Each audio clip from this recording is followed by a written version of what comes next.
Praise the Lord. இயேசு கிறிஸ்துவின் வருகை சமீபம். ஆமென். கர்த்தருடைய பரிசுத்த நாமத்திற்கு ஸ்தோத்திரம் உண்டாவதாக. இந்த காலை வேளையிலும் கூட ஆதியாகமம் 8ஆம் அதிகாரம் 1வது வசனத்தை குறித்து நாம் தியானிக்க போகிறோம். தேவன் நோவாவையும் அவனுடனே பேழில் இருந்த சகல காட்டு மிருகங்களையும் சகல நாட்டு மிருகங்களையும் நினைத்தருளினார் அப்படின்னு சொல்லப்பட்டிருக்கிறது.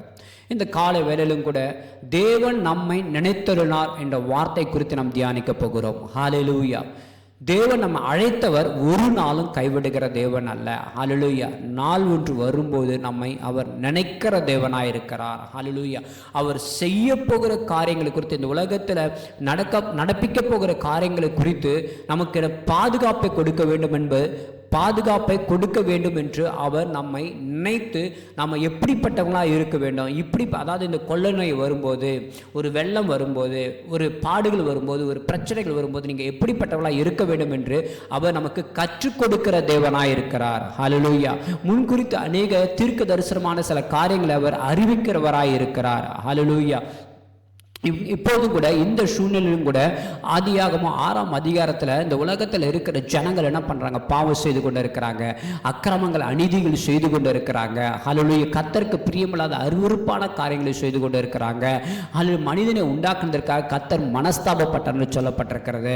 அப்படிப்பட்டதான சூழ்நிலை நோவாவை கர்த்தர் தெரிந்து கொண்டார். ஹல்லேலூயா. நோவாவை கர்த்தர் கண்ணோக்கினார், நோவாவை கர்த்தர் நினைத்துள்ளார். எப்படிங்க? ஹல்லேலூயா. நோவா நீதிமானும் உத்தமனும் தேவனோடு சஞ்சரிக்கிற ஒரு மனிதனாக சொல்லப்பட்டிருக்கிறது. இப்போ வாழ்கிற காலகட்டத்திலையும் அக்கிரமங்கள் பெருகிக் கொண்டிருக்கிறது, அநீதிகள் பெருகிக் கொண்டிருக்கிறது. நம்ம சுற்றி உள்ள நடக்கிற காரியங்கள்லாம் பார்த்தீங்கன்னா நம்ம வேதனைக்குரிய காரியங்களாக இருக்கிறது. ஹல்லேலூயா. ஹல்லேலூயா. கொடுமையான காரியங்கள் நடந்து கொண்டு இருக்கிறது. ஹல்லேலூயா. பார்த்தீங்கன்னா அதாவது கொலைகள் நடக்குது. சாதாரண கொலைகள் இல்லைங்க, துண்டு துண்டா ஹல்லேலூயா என்ன பண்ணாங்க? வெட்டி சாக்கில் போடுறாங்க, சூட்கேஸில் வைக்கிறாங்க. ஹல்லேலூயா. அதாவது அவங்க நேசிக்கிறவங்களே இப்படி பண்ணுறாங்க, குடும்பத்துக்குள்ளே இப்படி பண்ணுறாங்க.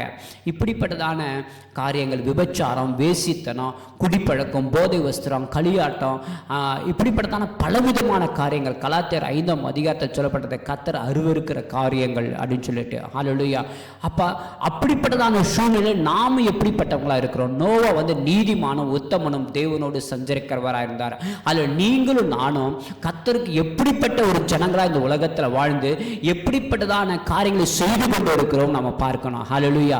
ஆத்தும ஆதாயம் செய்கிறோமா? ஹல்லேலூயா. எத்தனை பேருக்கு சுவிசேஷங்களை அறிவிக்கிறோம்? எத்தனை பேருக்காக நம்ம பாரப்பட்டு ஜெபிக்கிறோம்? இந்த தேசத்துக்காக ஜெபிக்கிறோமா? ஹல்லேலூயா. நம்ம அருகில் உள்ள ஜனங்களுக்காக நம்ம ஜெபிக்கிறோமா? ஹல்லேலூயா. எல்லாவற்றையும் கர்த்தர் கண்ணோக்கி பார்த்து கொண்டு இருக்கிற தேவனாயிருக்கிறார். ஹல்லேலூயா. இப்போ பாருங்க, நாம் என்ன பண்ணுறோன்னா நம்முடைய குடும்பத்தையே பார்த்து கொண்டு இருக்கிறோம், நம்ம சுற்றி உள்ள காரியங்களே பார்த்து கொண்டு இருக்கிறோம். ஆனால் அந்த உலகத்தில் ஏதோ ஒரு மூலையில் அக்கிரமம் பெருகி கொண்டு இருக்கிறது, ஏதோ ஒரு மூலையில் அநீதிகள் பெருகி கொண்டு இருக்கிறது. ஹல்லேலூயா. இதெல்லாம் நம்ம தடுக்கணும்னா நம்ம திறப்பில் நிற்கிறவர்களாய் காணப்பட வேண்டும். ஹல்லேலூயா. தேவனோடு சஞ்சரிக்கிறவர்களாய் காணப்பட வேண்டும். கர்த்தருக்கு பிரியமான நீதிமான, கர்த்தருக்கு பிரியமான உத்தமனாய் காணப்பட வேண்டும். அதற்கு எப்படிப்பட்டவங்க? அந்த ஆவியின் கனி நமக்குள்ள காணப்பட வேண்டும். ஹல்லேலூயா. நோவாவுக்குள்ள நிச்சயமாக அந்த ஆவியின் கனி இருக்கும். அன்பு, சந்தோஷம், சமாதானம், நீடிய பொறுமை, தயவு, நற்குணம், விசுவாசம், இச்சை அடக்கம், இப்படிப்பட்டதான காரியங்கள் என்ன பண்ணோம்? நோவாவுக்குள்ள இருக்கும். ஹல்லேலூயா. கர்த்தர் அவரோடு அனுதினமும் பேசுகிற ஒரு நபராக, பிரியமா இருக்கிற ஒரு நபராக இருந்திருப்பார். ஹல்லேலூயா.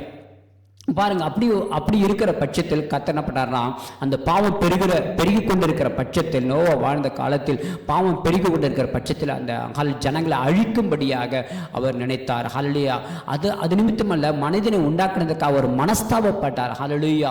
அப்போ ஏன் நான் உண்டாக்கினேன்? இவங்க இப்படிப்பட்டதான பாவத்தை செய்து கொண்டிருக்க. அது மாத்திரமல்ல, அவருடைய சாயலில் நம்மளை உண்டாக்க, அதனால தான் முக்கியமாக மனஸ்தாபப்பட்டார். ஹல்லேலூயா. என்னுடைய சாயலை உண்டாக்கின மகன் பிள்ளைங்க இவங்க இவ்வளோ பாவங்களை செய்கிறாங்களே, அக்கிரமங்களை செய்கிறாங்க, என்னுடைய ஜீவ சுவாசத்தை இவங்களுக்கு நான் கொடுத்தேன், நான் இவங்க இப்படிப்பட்டதான என்னுடைய வார்த்தைக்கு செவி கொடுக்காம இருக்கிறாங்கன்னு சொல்லி அவர் மனஸ்தாபப்பட்டவராக இருந்தார். ஹல்லேலூயா. அது நிமித்தம் அவர்களை அழிக்க அவர் என்ன பண்ணார்? நினைவு கூர்ந்தார். ஹல்லேலூயா. அழிப்பதற்கும் அவர் நினைவு கூறுகிறார். ஹல்லேலூயா. ஒருத்தவங்களை காப்பாற்றுவதற்கும் நினைவு கூறுகிறாராக இருக்கிறார். ஹல்லேலூயா.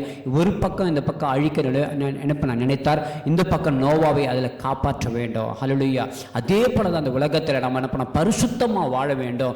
என் பிள்ளையை நான் காக்கணும், என் பிள்ளையை நான் பரிசுத்தப்படுத்தணும், என் பிள்ளைய அதில் பரலோக ராஜ்யத்துக்கு சேர்க்கணும்னு சொல்லி அவர் நமக்கு அநேக காரியங்களை நம்ம செய்து கொண்டு இருக்கிறார். அதில் நாம தான் கர்த்தருடைய வார்த்தைக்கு கீழ்ப்படுகிறதில்ல, சரியாக சமைக்க போகிறதில்ல, சரியாக கர்த்தருடைய வார்த்தைக்கு செவி கொடுத்து அவர் சொற்படி நடக்கிறதில்ல. ஹல்லேலூயா.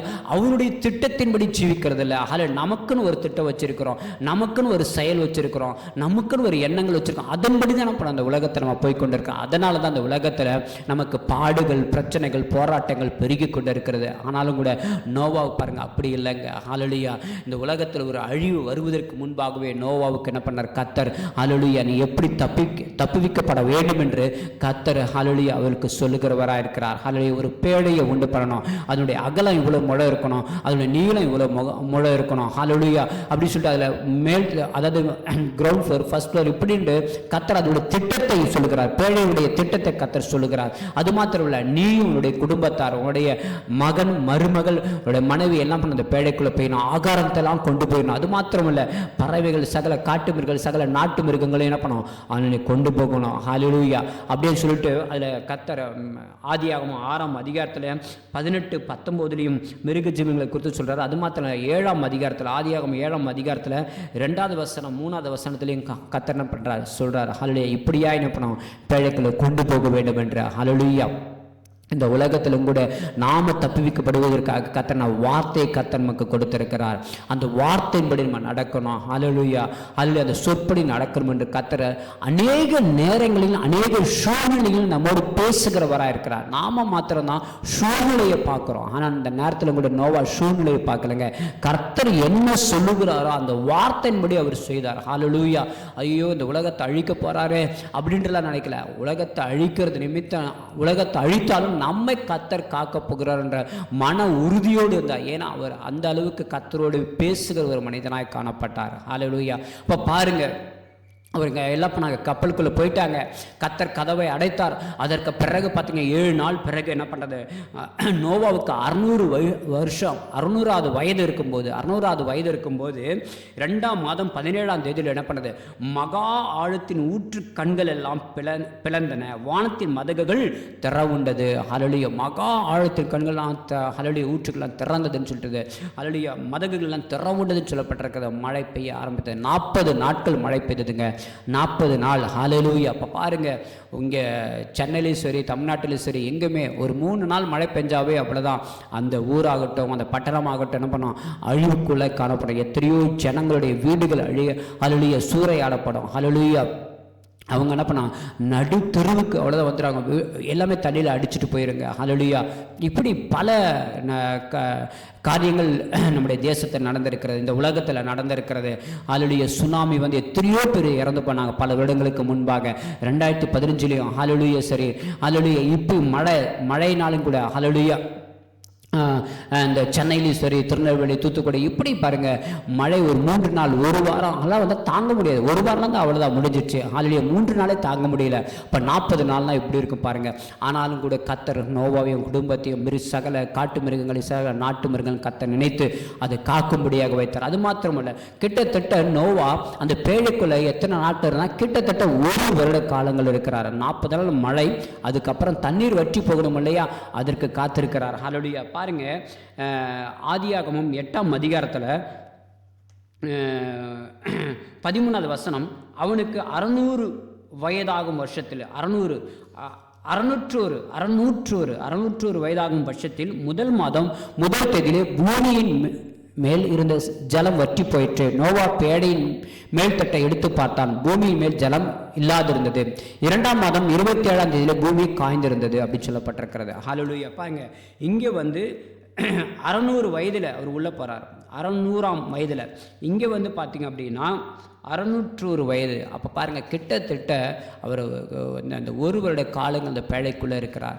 நம்முடைய வாழ்க்கையிலும் கூட போராட்டங்கள், பிரச்சனைகள் பெருகி கொண்டு இருக்கிறது. ஆனால் என்ன சொல்கிறாங்க, அப்போ நான் மாத கணக்கில் நான் கஷ்டப்பட்டிருக்கிறேன், வருஷமாச்சு இன்னும் கஷ்டப்பட்டுருக்கிறேன், என்னுடைய பிஸ்னஸில் ஒரு உயர்வு இல்லை, என் பிள்ளைக்கு திருமணம் ஆகலை, வருஷ கணக்கில் அவள் வீட்டில் இருக்கிறான், வருஷ கணக்கில் அவன் வீட்டில் இருக்கிறான், அவனுக்கு ஒரு நல்ல ஒரு மகனோ ஹல்லேலூயா நான் மணமகளை கிடைக்க மாட்டேன், என் பிள்ளைகளுக்கு ஒரு அப்படியே திருமணம் ஆனாலும் என் ஹல்லேலூயா பிள்ளைங்களுக்கு குழந்தை பாக்கியம் இல்லை அப்படின்னு சொல்லிட்டு என்ன பண்ணுறாங்க, அவங்க வந்து சொல்லிக்கிட்டு இருக்கிறாங்க, அவங்க கஷ்டங்களை சொல்லி கொண்டு இருக்கிறாங்க, அவங்க வேதனைகளை சொல்லி கொண்டு இருக்கிறாங்க.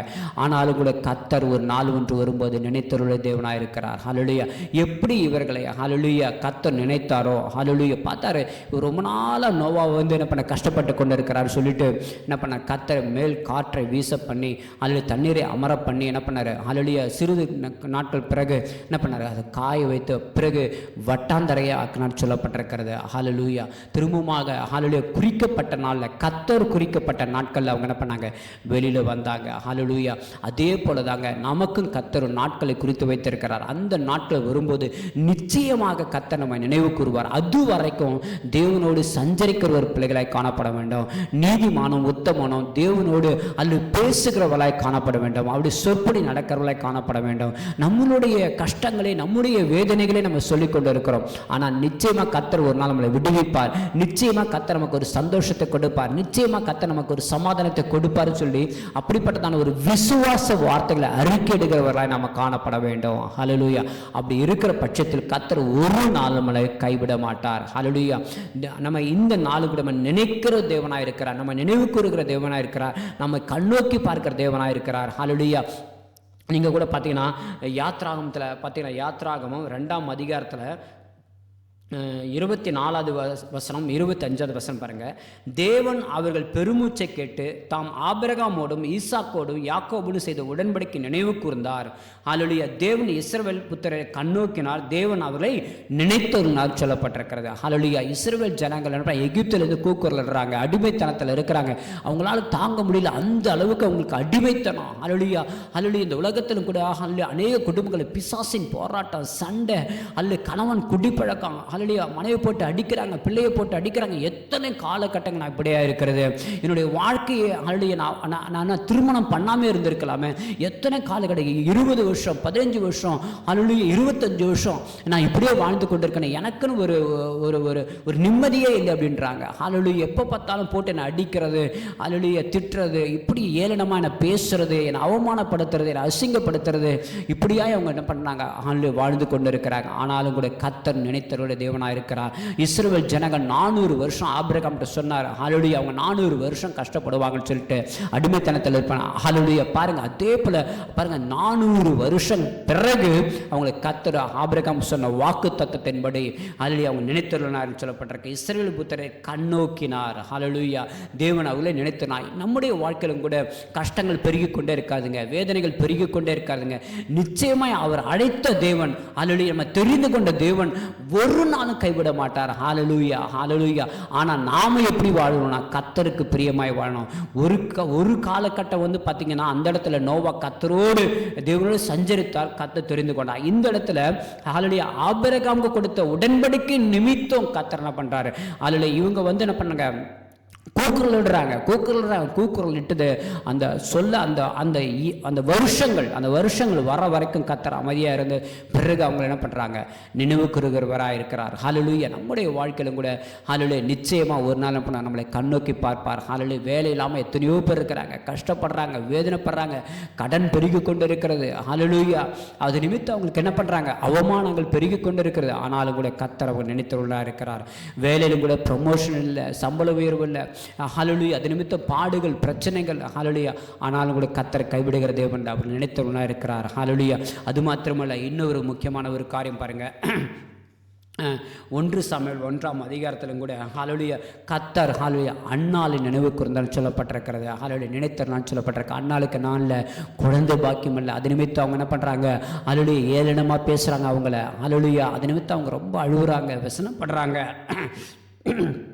ஆனாலும் கூட என்ன பண்ணாங்க, கர்த்தர் ஹல்லேலூயா அவரை கண்ணோக்கி பார்த்தார். ஹல்லேலூயா அவர் அவங்க என்ன பண்ணாங்க, சபைக்கு போய் ஜெபம் பண்ணாங்க, கர்த்தரிடத்தில் விண்ணப்பங்களை ஏறெடுத்தாங்க, அழுதாங்க. ஹல்லேலூயா. கர்த்தர் என்ன பண்ண அவங்களை நினைவு கூர்ந்தார் சொல்லப்பட்டிருக்கிறது. 19வது வசனம் 1 சாமுவேல் 1ஆம் அதிகாரம் 19வது வசனம். அவர்கள் அதிகாலையில் எழுந்து கர்த்தரை பணிந்து கொண்டு ராமாவில் இருக்கிற தங்கள் வீட்டுக்கு திரும்பி போனார்கள். சபையிலிருந்து ஜெபம் பண்ணிட்டு என்ன பண்ணுறாங்க, தன் வீட்டுக்கு திரும்பி போனாங்க. எல்கனா தன் மனைவியாக அன்னாளை அறிந்தான், கர்த்தர் அவளை நினைத்து நினைத்தருளினார் சொல்லப்பட்டிருக்கிறது. ஹல்லேலூயா. இந்த காலை வேளையிலும் கூட கர்த்தர் நம்ம நினைத்தருளினான்ற வார்த்தை குறித்து நம்ம தியானித்து கொண்டு இருக்கிறோம். ஒரு நாள் நம்ம கைவிடுகிற தேவன் அல்ல. அவங்க என்ன பண்ணுறாங்க, சபைக்கு போயிட்டு அழுகுறாங்க, கர்த்தருடைய சமூகத்தில் விண்ணப்பங்களை ஏறெடுக்கிறாங்க. ஹல்லேலூயா.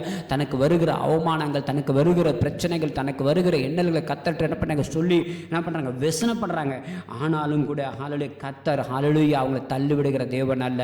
அந்த விண்ணப்பத்தையும் அந்த ஹல்லேலூயா அந்த ஜெபத்தையும் கர்த்தர் கேட்டு அவங்க அற்புதத்தை செய்கிறவராக இருக்கிறார், அதிசயங்களை செய்கிறவராக இருக்கிறார். ஹல்லேலூயா. அவங்க என்ன பண்ணுறாங்க, கர்த்தர்ட்ட ஹல்லேலூயா எனக்கு குழந்தை பாக்கியத்தை கொடுத்துக்கிறான், நான் உம்மிடத்தில் ஹல்லேலூயா ஒப்பு கொடுக்குறேன், அந்த குழந்தைய உம்மிடத்து சமூகத்தில் ஒப்பு கொடுக்குறேன், நான் சபையில் ஒப்பு கொடுத்துட்றேன் அப்படின்னு சொல்லிட்டு என்ன பண்ணுறாங்க, அவங்க ஒப்பு கொடுக்குறாங்க, உடன்படிக்கை பண்ணுறாங்க. அல்ல கர்த்தரோடு அல்ல கர்த்தர் நினைத்திருநாள் சொல்லப்பட்டிருக்க குழந்தை பாக்கியத்தை கர்த்தர், அது மாத்திரம் அந்த ஒரு குழந்தைகள் அதுக்கப்புறமும் கர்த்தர் என்ன பண்ணுறாரு, அவங்களுக்கு குழந்தை பாக்கியத்தை கர்த்தர் திரும்பவுமாய் கொடுக்குறாருன்னு சொல்லப்பட்டிருக்கிறது. ஹல்லேலூயா. அப்படியே கர்த்தர் நமக்கு இரட்டிப்பான ஆசீர்வாதங்களை கொடுக்கிறவராக இருக்கிறார். ஹல்லேலூயா. ஒரு நாள் நம்ம கைவிடுகிற தேவன். ஆனால் நாம் எப்படிப்பட்டவர்களாக இருக்கணும்னா தேவனோடு சஞ்சரிக்கிறவர்களாக நீதிமான உத்தமனாய் காணப்பட வேண்டும். இந்த காலை வேளையிலும் கூட ஹல்லேலூயா மன கஷ்டத்தோடு இருக்கிறாங்க, மன கஷ்டத்தோடு இருக்காதீங்க, வேதனையோடு இருக்காதீங்க. நாள் ஒன்று வரும், நிச்சயமாக கர்த்தர் உங்களை கண்ணோக்கி உங்களை நினைத்தருளராக இருக்கிறார். நீங்கள் அடிமைத்தனத்தில் இருந்தாலும் சரி, போராட்டத்தில், பிரச்சனையில், பிசாசின் கட்டில், ஹல்லேலூயா பொருசுரத்தில், ஏவல், மாந்திரிகம், செய்வினை கிரியில், இப்படிப்பட்ட வியாதியில் இருந்தாலும் சரி, எப்படிப்பட்ட சூழ்நிலையாலும் உங்களை அழைத்த தேவன், உங்களை கண்ணோக்கி பார்க்கிற தேவன் ஒரு நாளும் கைவிட மாட்டார். ஹல்லேலூயா. நாள் ஒன்று வரும், கர்த்தர் உங்களை நினைத்து உங்களுக்கு விடுதலை கொடுக்கிறவராக இருக்கிறார், சமாதானத்தை கொடுக்கிறவராக இருக்கிறார், திருமணத்தை நடத்துகிறவராக இருக்கிறார், நல்ல குழந்தை பாக்கியத்தை கொடுக்கிறவராக இருக்கிறார். ஹல்லேலூயா. கற்பத்தின் கனியை ஆசீர்வதிப்பார். ஹல்லேலூயா. பிள்ளைகள் கர்த்தரால் ஒரு சுதந்திரம் சொல்லப்பட்டிருக்கிறது. ஹல்லேலூயா. ஆமென். ஹல்லேலூயா. உங்க பிள்ளைகள் நல்லா படிப்பாங்க. ஹல்லேலூயா. உங்க கடன் பிரச்சனை கர்த்தர் பண்ணார் நீக்கி விடுவார். ஆனாலும் கூட நம்ம எப்படிப்பட்டவர்களாக இருக்கணும், கர்த்தரை நோக்கி பார்க்கிற ஜனமாய் காணப்பட வேண்டும், அவர் திட்டத்தின்படி வாழுகிற ஜனமாய் காணப்பட வேண்டும். அப்படி இருக்கிற பட்சத்தில் கர்த்தர் என்ன பண்ணுவார், நமக்கு சமாதானத்தை கூறி நமக்கு சந்தோஷத்தை கொடுக்க செய்து வாக்கு தத்தங்களை கொடுத்து நம்மளை ஆற்றி தேற்றுக்கிறவராக இருக்கிறார். இந்த நாளும் கூட கர்த்தர் தாமே நம் ஒவ்வொருவரையும் ஆசிர்வதிப்பாராக. இந்த வார்த்தையை கேட்டு அந்த வார்த்தையின்படி நடங்க. வேதத்தில் அநேக வார்த்தைகளை கர்த்தர் கொடுத்திருக்கிறார். அது எப்படி இந்த உலகத்தில் ஜீவிக்க வேண்டும், பரிசுத்தமாக எப்படி ஜீவிக்க வேண்டும், பாவ வழியிலிருந்து நம்ம எப்படி ஹல்லேலூயா விடுதலை பெற வேண்டும் என்ற அநேக வார்த்தைகளை கர்த்தர் கொடுத்திருக்கிறார். அதை தியானிப்போம். கர்த்தர் பலப்படுத்த, கர்த்தர் உயர்த்த, கர்த்தர் தாமே உங்களை ஆசிர்வதிப்பாராக. ஆமென். ஹல்லேலூயா. Glory to Jesus.